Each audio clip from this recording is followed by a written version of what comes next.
சட்டமன்றத்தில் வேளாண் துறை அமைச்சர் வாழைக்கு முட்டு கொடுத்தல் திட்டத்தை அறிவித்தார். வாழை மரங்களின் எண்ணிக்கைக்கும் ஒதுக்கப்பட்ட நிதிக்கும் பெருமளவில் வித்தியாசம் இருப்பதாக விவசாயிகள் எள்ளி நகையாடினர். தனது ஆங்கில பேச்சு குறித்த கேள்விக்கு கோபப்பட்டு பதிலளித்த அமைச்சர் மரிய வில்சன், எனக்கு மொழி கொஞ்சம் பிரச்சனை தான். நான் வளர்ந்தது திருவாரூர், நான் பிறந்தது பாண்டிச்சேரி, நான் படிச்சது சென்னை, என்னை தத்தெடுத்தது ஆர்கே நகர்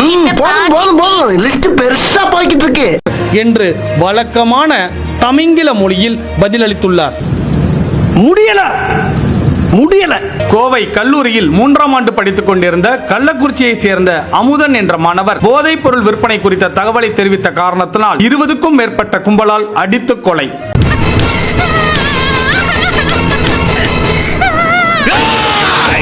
கணவனை இழந்த தாவேகா பெண் உறுப்பினருக்கு கட்சியில் பொறுப்பு தருவதாக கூறி பாலியல் சீண்டலில் ஈடுபட்ட தாவேகா நிர்வாகிகள் மீது புகார். மறுபடியும் முதல்ல சென்னை திருவொற்றியூர் பகுதியை சேர்ந்த 12ஆம் வகுப்பு மாணவர் போதை கும்பலை தட்டி கேட்ட காரணத்தினால் பட்ட பகலில் அவரை அடித்துக் கொன்ற 30க்கும் மேற்பட்ட நபர்கள். என்னங்க சிவாஜி இப்படி ஆயி போச்சு? படுபாவி பசங்க சொல்றாங்க.